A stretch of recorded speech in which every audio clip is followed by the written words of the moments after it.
Financial analysis meaning, importance and types, BCom part second, EFM second, financial management paper. मैं doctor Manu Sharad Pathak, department of EFM, SRLS government college, Kala Dera, Jaipur. विद्यार्थियों, पिछले videos में आपने देखा होगा कि फाइनेंशियल मैनेजमेंट का क्या अर्थ है, उसकी क्या डेफिनेशन है, स्कोप क्या है उसका नेचर क्या है, और वित्तीय प्रबंधक की क्या भूमिका है, उसका क्या दायित्व है। ये सब जरूरी टॉपिक समझने के बाद यूनिट फर्स्ट में ही टॉपिक है वित्तीय विवरण, यानी फाइनेंशियल स्टेटमेंट और फाइनेंशियल स्टेटमेंट एनालिसिस। ये बड़ा महत्वपूर्ण विषय है क्योंकि इसको समझने के बाद आगे जो भी वित्तीय विवरण आएंगे और जो उनका विश्लेषण किया जाएगा, उस सभी टॉपिक को हम और अच्छे तरीके से समझ पाएंगे।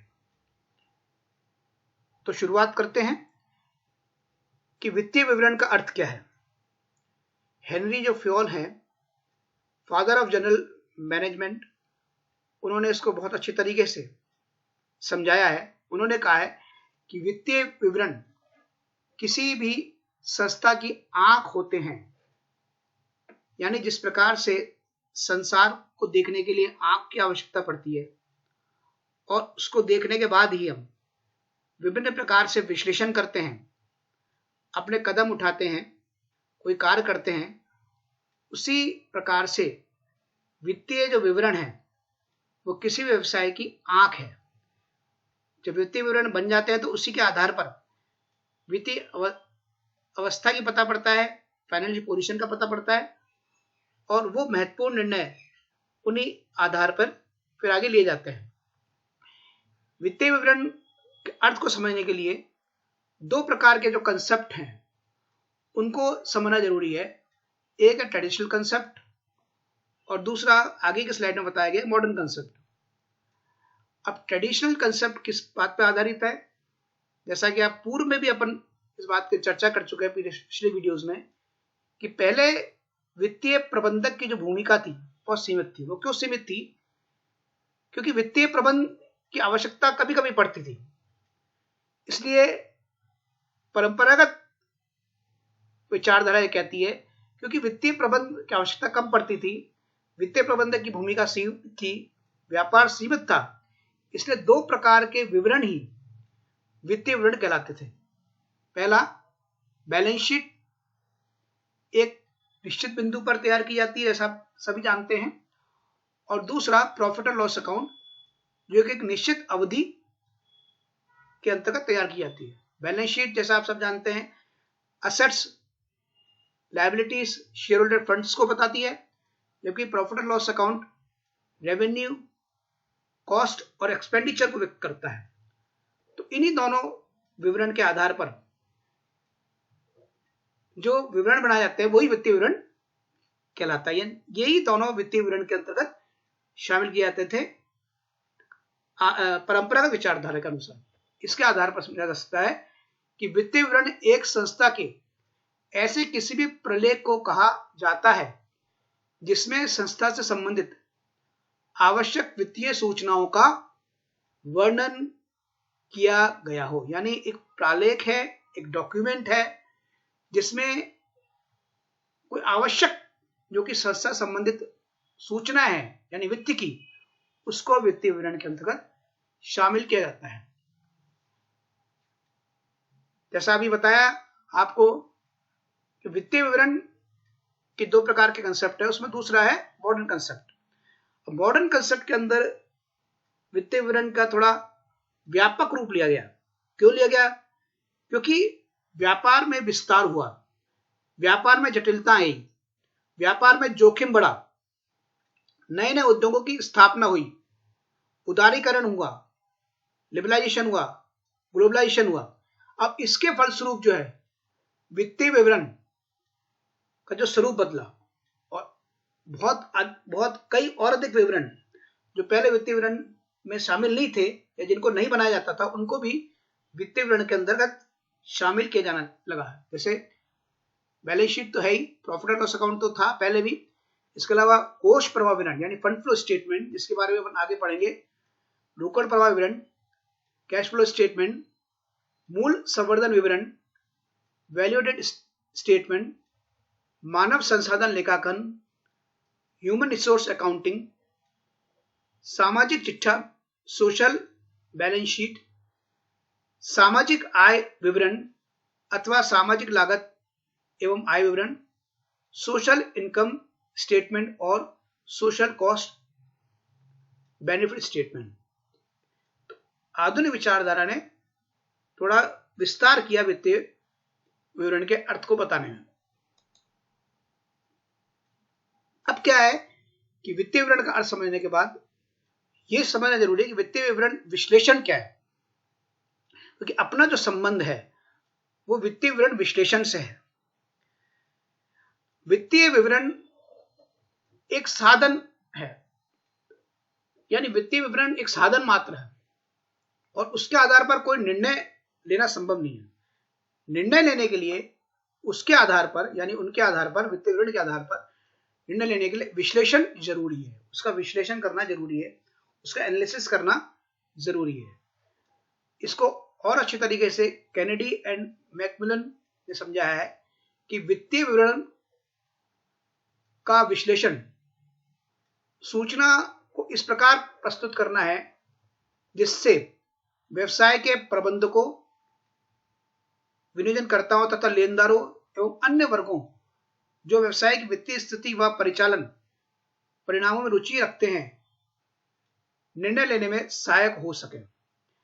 यानी एक वित्तीय विश्लेषण इस प्रकार से सूचनाओं को इकट्ठा करना है, इस प्रकार से संकलित उसको करना है, इस प्रकार से मूल्यांकन करना है जिससे जो व्यवसाय से संबंधित महत्वपूर्ण जो पक्षकर हैं, जैसे प्रबंधक है, विनियोजनकर्ता है या लेनदार है, या अन्य, यानी अन्य का अर्थ है बैंक हो सकता है, टैक्स एडमिनिस्ट्रेशन समितियां हो सकती है, या एसोसिएशन हो सकती है, या अन्य सरकार हो सकती है, या अन्य कोई पक्षकर हो सकता है, वो किस लिए इंटरेस्टेड होते हैं उन सूचनाओं का इकट्ठा करने को, उन्हें वित्तीय स्थिति की जानकारी चाहिए होती है।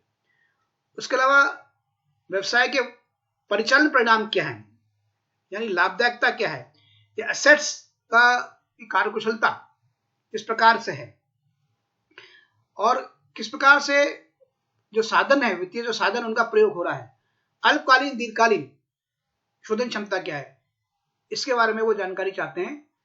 तो वो जो जानकारी जो विश्लेषण प्रदान करता है वित्तीय विवरण के आधार पर, वो वित्तीय विश्लेषण कहलाता है।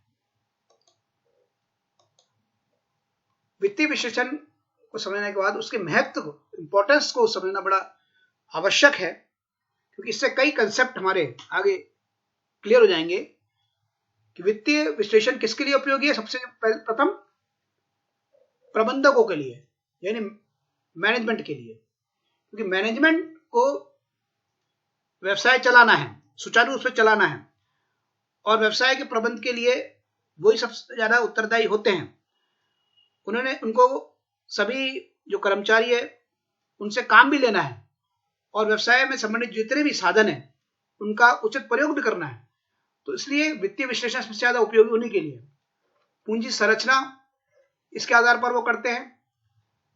तरलता की स्थिति क्या है, अल्पकालीन तरलता की स्थिति क्या है, दीर्घकालीन तरलता की स्थिति क्या है, आवर्त अनुपात क्या है, यानी जो स्टॉक है, एसेट्स है, उनकी आवर्त किस प्रकार से है, उनकी आवाजाही किस प्रकार से है, समय पर गोदाम में माल आया है नहीं आया है, उत्पादन जो है चलता रहेगा या नहीं चलता रहेगा, जो है डिमांड के हिसाब से सप्लाई होगी या नहीं होगी, ये सभी प्रकार के जो डिसीजंस हैं, निर्णय है, ये वित्तीय विश्लेषण से कर पाता है कौन, प्रबंधक यानी मैनेजमेंट। दूसरा इन्वेस्टर्स, विनियोजनकर्ता। तो विनियोजनकर्ता का पैसा लगा होता है व्यवसाय में, जैसे अंशधारी है जिसमें ओनर्स कैपिटल भी हो सकता है, यानी प्रेफरेंस शेयर कैपिटल है, या इक्विटी शेयर कैपिटल होल्डर है, ऋणपत्रधारी है, डिवेंचर होल्डर है, उन्हें इंटरेस्ट मिलता है, वो इंटरेस्टेड होते हैं कि उनका शोधन समय पर होगा या नहीं होगा, बैंक जो ऋण प्रदान करता है, वो भी इंटरेस्टेड रहता है कि उसे भुगतान समय पर मिलेगा नहीं मिलेगा। अल्पकालीन विजनकर्ता जो है लेनदार है, वो उधार देते हैं, तो वो भी जानना चाहते हैं कि वित्तीय स्थिति किस प्रकार की है। अगला है एम्प्लॉइज, यानी कर्मचारियों के लिए। क्योंकि कर्मचारी काम करते हैं तो काम के बदले उन्हें कोई पुरस्कार दिया जाता है, तो वो भी जानना चाहते हैं कि वित्तीय पोजीशन, फाइनेंशियल जो पोजीशन है व्यवसाय की, वो क्या होगी। तो वो लाभ अर्जन क्षमता में रुचि रखते हैं, जिससे उनको समय पर वेतन मिल जाए और मजदूरों को मजदूरी मिल जाए। इसके बाद सरकार यानी गवर्नमेंट पॉलिसी बनाती है पूरे देश के लिए, नीति का निर्धारण करती है। तो नीति निर्धारण करने के लिए विभिन्न उद्योगों का अध्ययन उससे करना होता है, उनकी लाभदायकता जांचनी होती है। तो उसका तुलनात्मक अध्ययन करने के लिए वित्तीय विश्लेषण उनके लिए उपयोगी रहता है। और अगला है income tax department. Income tax department भी जानना चाहता है कि प्रत्येक जो उद्योग है वो टैक्स कितना पे कर रहा है, पहले कितना उसने पेमेंट किया और भविष्य में कितना पेमेंट करने की संभावना है। ट्रेड एसोसिएशन है, क्योंकि ट्रेड एसोसिएशन उसके सामूहिक जुड़ा होता है, तो वो सभी जितने भी व्यापार में जो उनके मेंबर्स हैं उनकी स्थिति को भी जानना चाहती है कि उनकी क्या स्थिति, वित्तीय स्थिति क्या है, क्योंकि उनके हित के से ही पूरी एसोसिएशन चलती है। इस तरीके स्टॉक एक्सचेंज जो है ये इंटरेस्ट होता है कि जो कंपनी का जो शेयर का मूल्य जो है उसकी भविष्य में क्या स्थिति रहेगी, बढ़ेगा या घटेगा, तो वो भी वित्तीय विश्लेषण पर निर्भर रहते हैं। कस्टमर, ग्राहक जो कि मुख्य हैं, ग्राहकों के अनुसार ही कंपनी काम करती है, तो ग्राहक भी इंटरेस्टेड रहते हैं कि वास्तव में जो वो माल खरीद रहे हैं उसकी गुणवत्ता बरकरार रहेगी या नहीं रहेगी। तो वित्तीय पोजीशन अगर अच्छी होगी तो गुणवत्ता जरूर अच्छी रहेगी। समाज सुधारक जो पूरे समाज को में देखते हैं, क्योंकि हर कंपनी, हर उद्योग का मुख्य उद्देश्य यही कि समाज में अच्छे से अच्छा वस्तुओं को उपलब्ध कराना। तो समाज सुधारक भी देखते हैं उनकी वित्तीय पोजीशन क्या है। अर्थशास्त्री जो है अर्थशास्त्र का अध्ययन करते हैं, तो उनके लिए उपयोगी है। और राजनीतिक भी अपने हित के लिए वित्तीय विश्लेषण के सहयोग रहते हैं। अब नेक्स्ट है टाइप्स ऑफ फाइनेंशियल एनालिसिस, वित्तीय विश्लेषण के प्रकार। अब ये टॉपिक भी उनको समझना बड़ा जरूरी है। इस टॉपिक को भी समझने के बाद बहुत सारे जो कंसेप्ट हैं आगे के लिए अपन को क्लियर हो जाएंगे कि वित्तीय विश्लेषण के प्रकार क्या है। कि इसको दो प्रकार में वैसे समझा सकता है, एक तो मटेरियल, सामग्री के आधार पर वित्तीय विश्लेषण, और दूसरा प्रोसेस यानी कार्य प्रणाली के आधार पर वित्तीय विश्लेषण। तो सामग्री के आधार पर वित्तीय विश्लेषण को एक तो इंटरनल यानी आंतरिक और एक्सटर्नल यानी बाहरी। अब इंटरनल जो है वित्तीय विश्लेषण क्या कहलाता है, कैसे बनता है, ये आंतरिक आधार पर यानी कर्मचारियों द्वारा, जो व्यवसाय से कर्मचारी होते हैं वो अगर उसको तैयार करते हैं वित्तीय विश्लेषण को, तो वो इंटरनल कहलाता है। तो वो तैयार करते हैं तो उसमें क्या हो सकता है, विश्वसनीय हो सकती है, यानी क्योंकि कर्मचारियों द्वारा तैयार किया जाता है तो उसमें इसका मतलब है कि उसमें पूर्ण रूप से विश्वास किया जा सकता है। तो वास्तव में जो एक्चुअल पोजीशन है व्यवसाय की वही कर्मचारी दिखाएगा, क्योंकि सारी जो स्थिति है व्यवसाय की वो कर्मचारी को मालूम होती। लेकिन इसमें एक दुरुपयोग हो सकता है, एक हानि है कि पक्षपात हो सकता है, यानी कर्मचारी अपने हितों के अनुसार पक्षपात रूपी वित्तीय विश्लेषण तैयार कर सकते हैं। तो इस प्रकार का जो इंटरनल होता है वो किसके लिए उपयोग हो सकता है, तो प्रबंधकों के लिए, क्योंकि प्रबंधक जो है उन्हें महत्वपूर्ण निर्णय होते हैं, तो उनके लिए उपयोग हो सकता है ये। दूसरा संस्था के कर्मचारियों के लिए, जैसा डिस्कस आपने भी किया ही, संस्था के कर्मचारी चाहते हैं कि उन्हें समय पर वेतन मिलता रहे, समय पर बोनस मिलता रहे, उनको समय से 1 तारीख को तनख्वाह उनको मिल जाए। सरकार का इंटरेस्ट लेती है उसमें, सरकार दे जाती है कि उसकी लाभदायक स्थिति क्या है, समय पर टैक्स वो देगा या नहीं देगा, तुलनात्मक अध्ययन भी करती है, उनके लिए उपयोगी है। और न्यायालय के द्वारा अगर कोई केस चल रहा होता है कंपनी पर, तो न्यायालय भी इंटरेस्टेड होता है कि उनकी वित्तीय स्थिति क्या है। तो इंटरनल जो वित्तीय विश्लेषण है वो इन सब पक्षकारों को सहयोग प्रदान करता है। दूसरा एक्सटर्नल, जो व्यवसाय के जो बाहरी जो पक्षकार हैं उनके लिए है एक्सटर्नल, वो किस पर निर्भर करते हैं? एनुअल रिपोर्ट्स पे जो प्रकाशित होती है, वो रिपोर्ट्स उस पर निर्भर करते हैं। वो किसके लिए उपयोगी हो सकती है? इन्वेस्टर्स के लिए, ऋणदाताओं के लिए, श्रमिकों के लिए क्योंकि वो मजदूरी में इंटरेस्टेड होते हैं, और देनदार जो कि उधार लेते हैं उनके लिए उपयोगी होती है। एक्सटर्नल प्रोसेस के आधार पर यानी कार्य प्रणाली के आधार पर, दूसरा जो है पहला सामग्री के आधार पर, दूसरा कार्य प्रणाली के आधार पर। तो कार्य प्रणाली के आधार पर जो वित्तीय विश्लेषण दो भागों में बांटा है, पहला हॉरिजॉन्टल और दूसरा वर्टिकल। तो हॉरिजॉन्टल का अर्थ क्या है?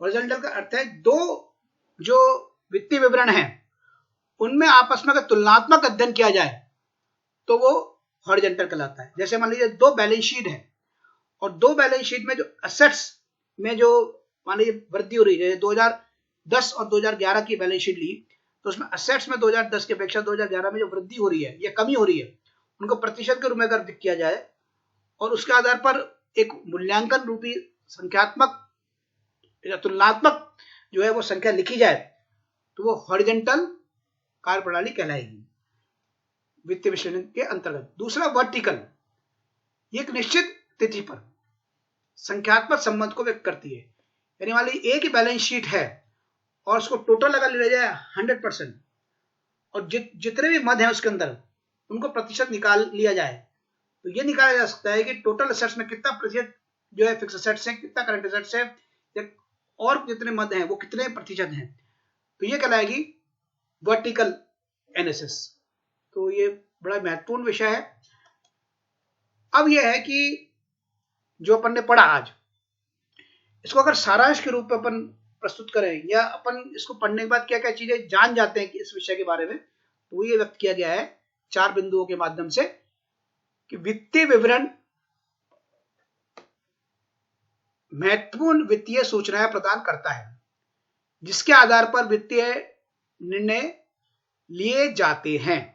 दूसरा है वित्तीय विवरण अपने आप में लक्ष्य न होकर साधन मात्र है, अतः इनसे निष्कर्ष निकालने के लिए इनका विश्लेषण करना आवश्यक है।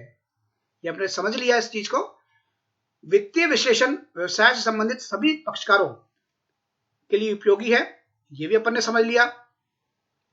वित्तीय विश्लेषण की उपयोगिता समझने के लिए उसके विभिन्न प्रकारों को समझना जरूरी है, ये अपन ने अंत में अपने इसको भी समझ लिया। तो आखिरी में आप सभी का स्टूडेंट्स धन्यवाद। आपने देखा वीडियो को सब्सक्राइब भी करिए और लाइक भी करिए और कमेंट बॉक्स में जाकर कमेंट भी कीजिए। आप सभी का पुनः मैं धन्यवाद देता हूं। धन्यवाद।